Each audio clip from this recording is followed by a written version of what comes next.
Power often reveals itself when someone is stripped of comfort, because comfort is the mask power hides behind. When everything is orderly, polite, and procedural, power looks reasonable. It sounds like policy. It wears a badge, a clipboard, a calm tone of voice. But remove comfort and the truth shows up fast. Take away privacy, dignity, or control, and suddenly you see who believes they are untouchable and who they believe is not. Stripping someone of comfort does not always mean physical removal. It can be emotional, social, or psychological. Being talked down to. Being ignored. Being forced to wait while others pass. Being told to comply without explanation. These moments feel small on the surface, but they are pressure points. They test how authority is exercised when the other person has nothing left to shield themselves with. In those moments, power stops pretending to be neutral. It becomes personal. The tone changes. The language sharpens. Commands replace conversations. The person in control no longer needs justification because they believe position alone is enough. This is when abuse often enters the room quietly, disguised as procedure. Not because rules require it, but because someone enjoys how it feels to enforce them. Comfort keeps people cooperative. When comfort disappears, compliance becomes obedience. That distinction matters. Cooperation is voluntary. Obedience is extracted. Power that depends on obedience reveals insecurity. It needs submission to feel real. It needs someone else to feel small so it can feel large. When someone is stripped of comfort, their reactions are closely watched. Will they protest? Will they cry? Will they resist? Or will they comply silently? Each response feeds the ego of authority in different ways. Resistance invites punishment. Silence invites escalation. Either way, the imbalance deepens. The situation stops being about safety or order and becomes about dominance. This is why moments of discomfort are so revealing. They show who respects humanity and who only respects hierarchy. Someone who truly understands responsibility does not need to humiliate to maintain control. They explain. They protect dignity even when enforcing rules. They understand that power is not proven by how far you can push someone, but by how much restraint you can show when you could push further. Those who misuse power often justify themselves by saying the other person deserved it. They broke a rule. They looked suspicious. They did not behave correctly. These explanations are convenient because they shift blame downward. But discomfort does not create guilt. It only creates vulnerability. And vulnerability should never be treated as permission. Stripping comfort exposes another truth. You learn who has internal strength and who relies entirely on position. Some people collapse without their authority symbols. Remove the uniform, the title, the backing institution, and they shrink. Others grow steadier. They listen more. They slow down. Their power comes from self-control, not intimidation. The person being stripped of comfort is not always the weaker one. Sometimes they are simply quieter. Sometimes they are observing. Sometimes they understand the situation better than anyone else in the room. Power assumes ignorance when it sees vulnerability, and that assumption is often wrong. History is full of examples where those humiliated in the moment were the ones who ultimately held the truth, the leverage, or the moral high ground. The stripping away of comfort did not break them. It clarified them. It removed distractions. It showed them exactly who they were dealing with. When comfort is gone, character is all that remains. For both sides. The one exercising authority reveals whether they are disciplined or reckless. The one under pressure reveals whether they are reactive or grounded. These moments linger long after the situation ends because they are honest. No performance survives discomfort for long. Power does not reveal itself when everything is going well. It reveals itself when someone is vulnerable, exposed, and unable to push back. That is where values either show up or disappear. That is where respect either holds or collapses. That is where the real hierarchy becomes visible, not the one written on paper, but the one living inside people. Authority without wisdom becomes abuse the moment it stops asking why. Rules exist to create order, but wisdom decides when and how those rules should be applied. When authority operates without wisdom, it clings to rules as weapons instead of tools. It enforces without understanding and punishes without reflection. The result is not safety or fairness, but fear and resentment. Wisdom requires context. It recognizes that no two situations are identical and that rigid enforcement often creates more harm than it prevents. Authority that lacks wisdom ignores context entirely. It treats people as problems to be managed rather than humans to be understood. It assumes that obedience equals correctness and that silence equals compliance. This mindset makes abuse feel justified because it mistakes control for effectiveness. When authority is not guided by wisdom, it becomes fragile. It cannot tolerate questions. It interprets curiosity as defiance and explanation as excuse. Instead of engaging, it escalates. Volume replaces clarity. Force replaces reasoning. The need to assert dominance grows stronger as understanding grows weaker. In this environment, power is constantly proving itself because it does not trust itself. Abuse often enters quietly through small decisions. A harsher tone than necessary. A refusal to explain. A delayed response meant to teach a lesson. These actions are rarely labeled as abuse in the moment because they appear procedural. But wisdom would recognize their cumulative effect. Without it, authority slowly erodes dignity while insisting it is simply doing its job. People subjected to authority without wisdom learn quickly that fairness is unpredictable. Outcomes depend less on behavior and more on mood, ego, or convenience. This unpredictability creates anxiety. People stop focusing on doing the right thing and start focusing on avoiding attention. Creativity shrinks. Honesty disappears. Trust dissolves. Authority may still exist, but legitimacy does not.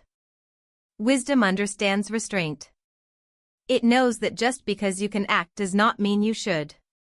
Authority without wisdom sees restraint as weakness. It believes leniency undermines control.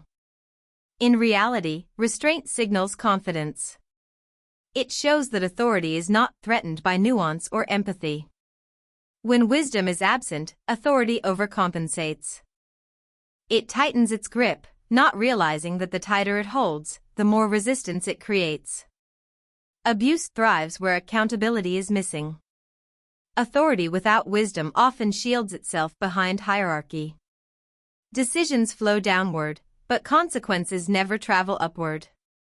This insulation allows harm to repeat. Mistakes are buried. Complaints are dismissed. Patterns go unexamined. Without wisdom, authority lacks the self-awareness to recognize its own damage. The most dangerous form of authority without wisdom is the kind that believes it is righteous. It does not see itself as cruel. It sees itself as necessary. It believes that discomfort is proof of effectiveness and that suffering is evidence of discipline. This belief system allows abuse to continue without guilt. Anyone who challenges it is labeled weak, disloyal, or disruptive. Wisdom listens before acting. Authority without wisdom acts first and explains later, if at all. It prioritizes speed over accuracy and control over comprehension. This creates environments where errors multiply and learning stops. When authority refuses to learn, it forces everyone else to adapt to its limitations. People who operate with wisdom understand that authority is borrowed, not owned. It is entrusted for a purpose and can be taken away when misused.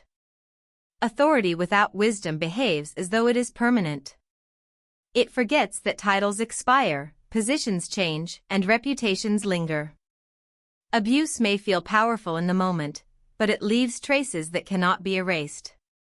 In the absence of wisdom, authority becomes reactive.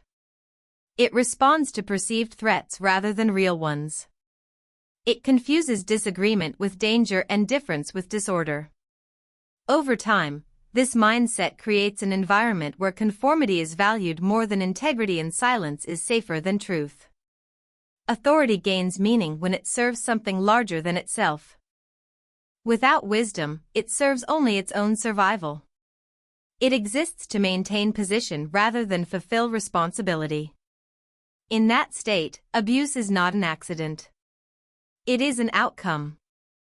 Never assume you know who you are dealing with, because assumptions flatten people into something convenient and incomplete. They replace observation with shortcuts and curiosity with confidence.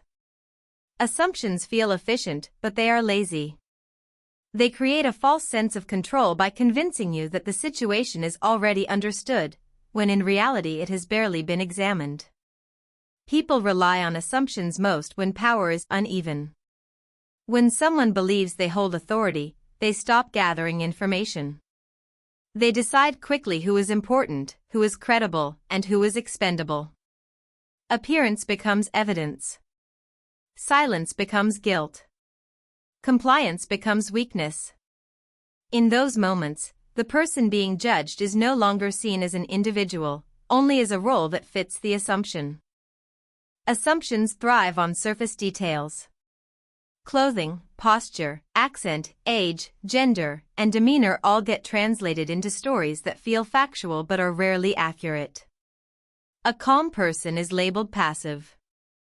A quiet person is labeled unaware. A cooperative person is labeled harmless. These labels shape behavior toward them, often in ways that escalate the situation unnecessarily. When you assume you know who someone is, you stop listening.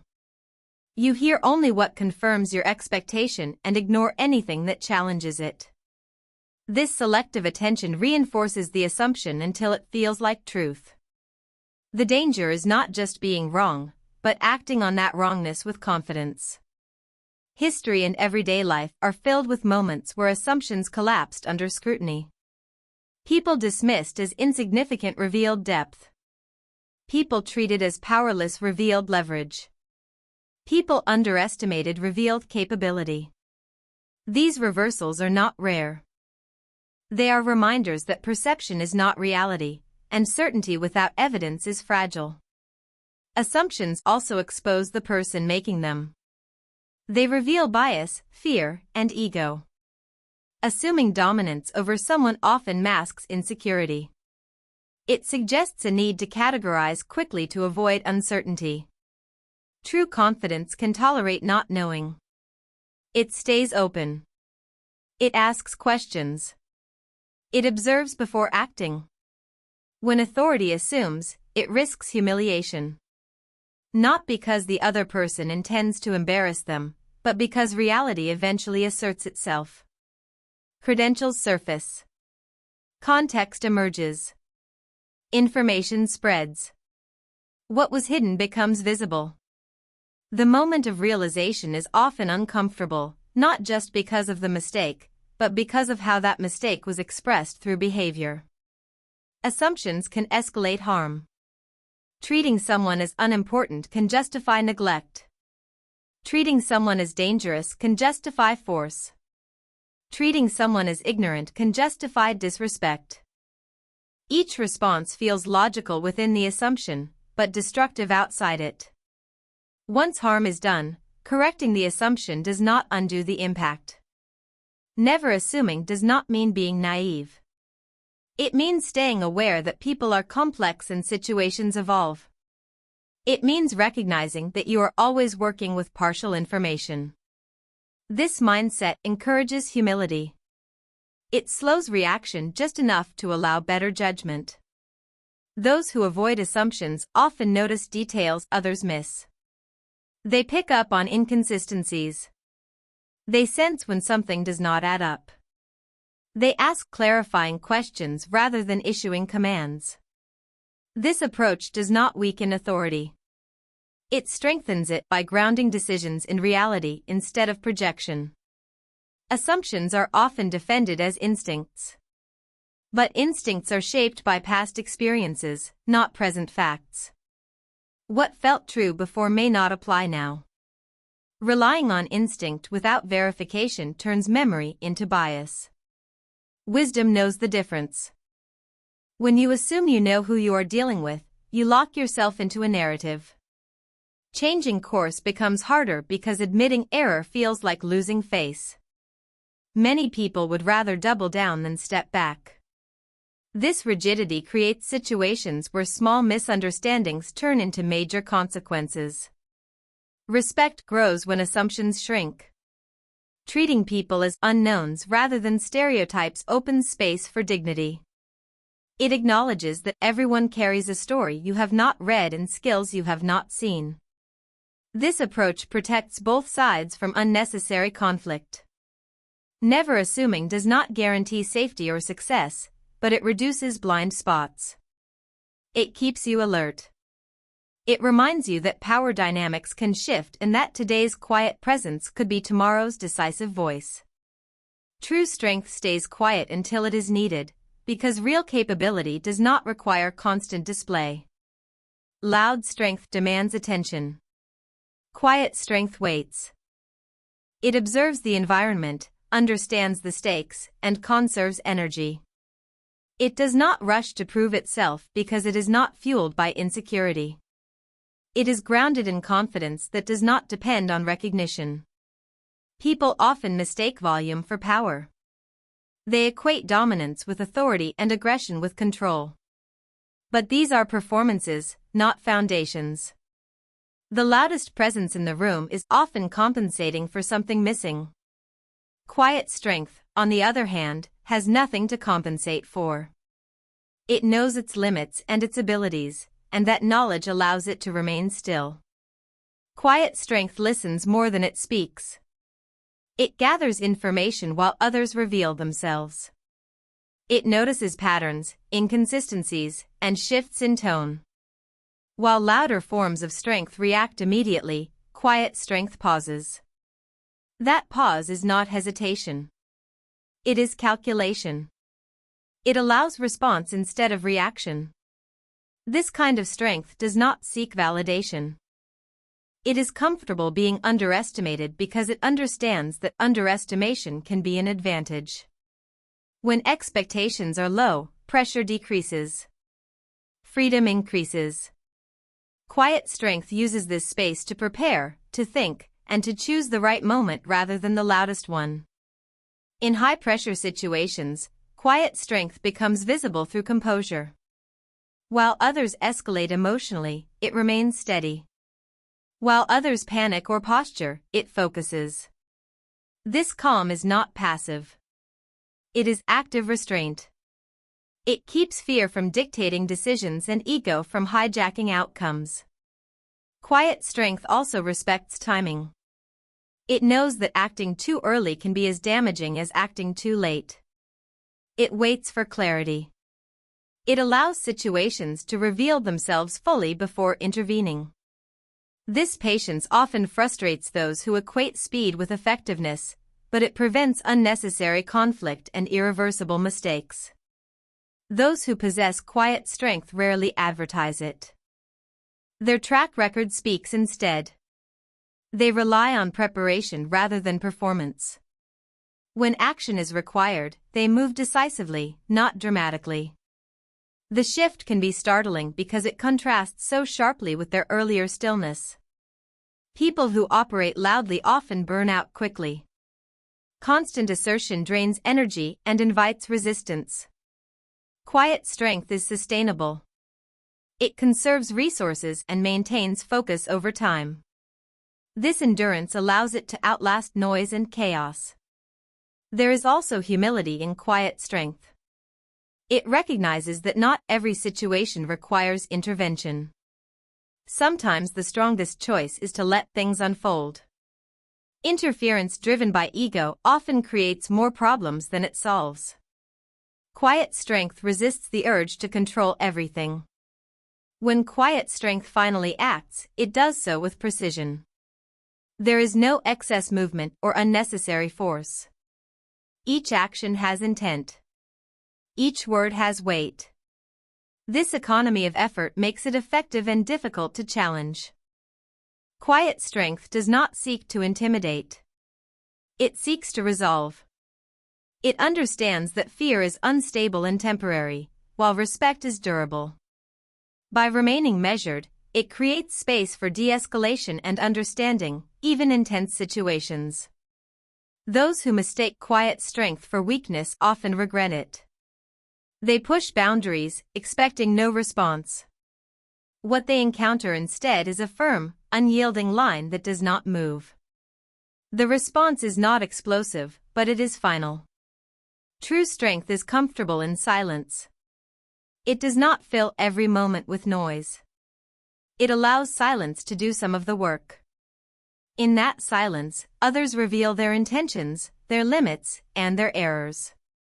Quiet strength is built long before it is needed. It comes from discipline, experience, and self-awareness. It is shaped by facing challenges privately and learning from failure without an audience. When the moment demands action, quiet strength does not announce itself. It simply steps forward and does what must be done. Exposure can flip the balance of power because power often depends on what remains hidden. Authority is strengthened by opacity. The less people see, the easier it is to control the narrative. When actions happen behind closed doors or under the protection of silence, imbalance feels permanent. Exposure disrupts that comfort. It introduces light into spaces that rely on shadow. Many systems function smoothly not because they are fair, but because they are unseen. Behavior changes the moment there is a witness. Tone softens. Procedures become clearer.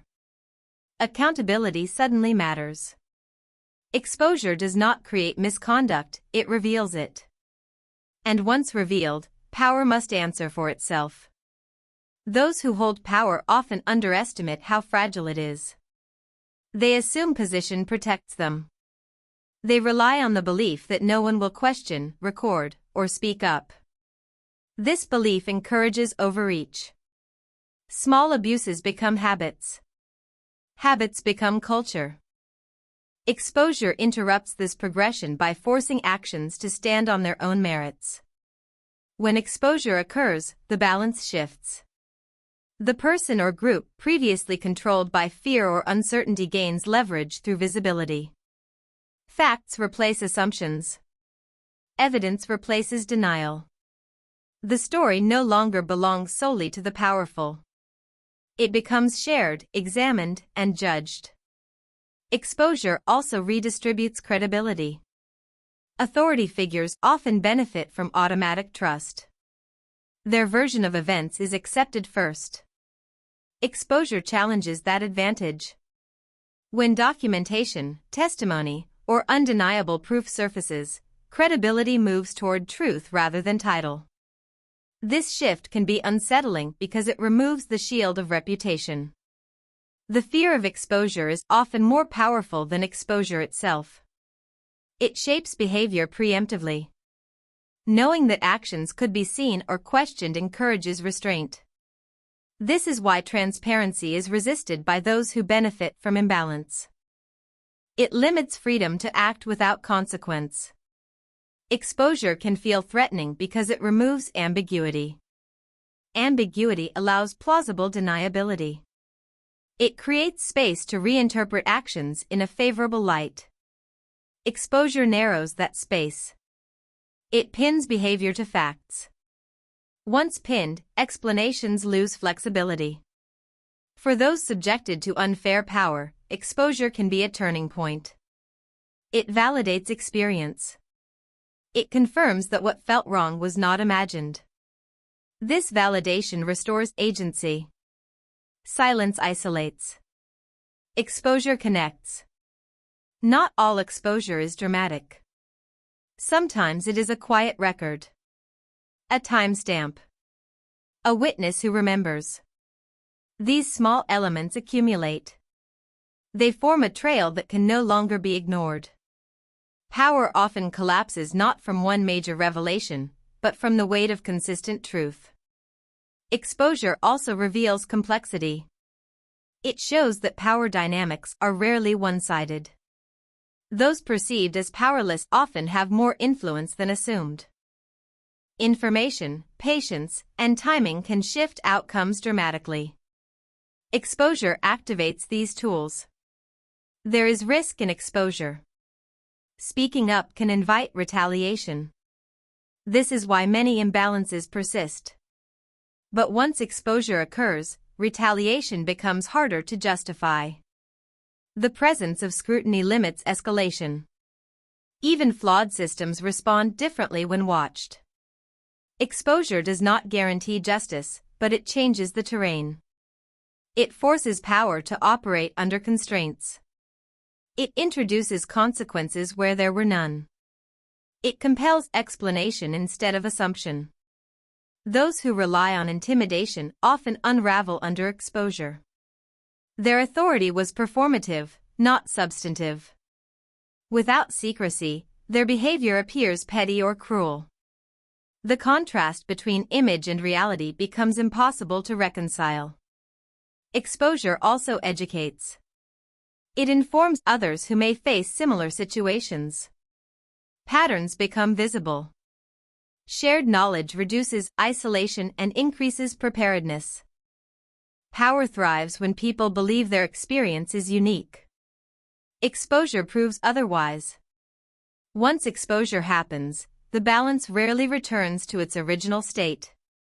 Even if formal power remains, its expression changes. Caution replaces arrogance. Awareness replaces entitlement. The shift may be subtle, but it is lasting. Exposure transforms vulnerability into leverage by making truth visible, and undeniable respect should come before rank, uniform, or appearance, because those external markers are temporary and often misleading. Titles can be assigned. Uniforms can be worn. Appearances can be curated. Respect, when given first, acknowledges humanity before hierarchy. It sets a baseline that does not depend on status or perception. When respect is conditional on rank, it becomes transactional. People are valued for what they represent rather than who they are. This creates environments where dignity fluctuates with position. Those at the top receive deference regardless of behavior, while those at the bottom must earn basic consideration. Such systems breed resentment and fear, not loyalty or trust. Respect given first does not weaken authority. It strengthens it. People are more likely to cooperate when they feel seen rather than managed. They respond better to fairness than force. Authority that begins with respect signals confidence. It shows that control is not threatened by courtesy. Uniforms and titles exist to organize responsibility, not to justify superiority. When these symbols are treated as proof of worth, they distort behavior. People defer blindly or abuse their position. Respect that precedes these symbols acts as a corrective. It reminds everyone that roles do not erase personhood. Appearance is one of the fastest ways respect is misallocated. People make judgments based on clothing, grooming, body language, or accent. These snap decisions often say more about the observer than the observed. When respect is withheld due to appearance, bias fills the gap. Interaction becomes distorted from the start. Giving respect first does not mean ignoring accountability. It means separating behavior from identity. Someone can be corrected without being humiliated. Rules can be enforced without demeaning language. Respect ensures that discipline addresses actions, not worth. In environments where respect flows downward only, communication breaks. People hide mistakes. Feedback disappears. Problems grow unnoticed. Respect that moves in all directions creates openness. It allows information to travel upward without fear. Respect before rank also protects against error. It keeps assumptions in check. When you respect someone, you are more likely to listen, clarify, and verify. This reduces misjudgment and escalation. Many conflicts begin not with defiance, but with disrespect. Those who demand respect based solely on position often reveal insecurity. They rely on symbols to command compliance because they lack influence. True leaders earn respect through consistency and fairness. They do not need to announce their status. Respect should not be rationed. It should be the starting point. When people are forced to earn basic decency, the system becomes adversarial. Cooperation turns into negotiation. Trust turns into caution. When respect precedes appearance, it opens the door to surprise. People reveal competence that stereotypes would have missed. Potential is recognized instead of dismissed. This benefits everyone involved. Respect is also a form of self-discipline. It requires controlling impulse and ego. It asks you to slow down and consider impact. This discipline improves judgment and reduces regret. In moments of tension, respect acts as a stabilizer. It lowers defensiveness. It creates space for dialogue. Even when outcomes are unfavorable, respectful treatment preserves dignity and reduces fallout. Respect given first does not guarantee it will be returned, but it sets the tone. It draws a clear line between authority and arrogance. It communicates values without speech. Systems that prioritize respect over rank adapt better. They learn faster. They retain trust. They correct themselves before damage spreads. When respect is universal, rank becomes functional rather than symbolic. It organizes work instead of inflating ego. Respect before uniform or appearance keeps power human and prevents it from becoming cruel.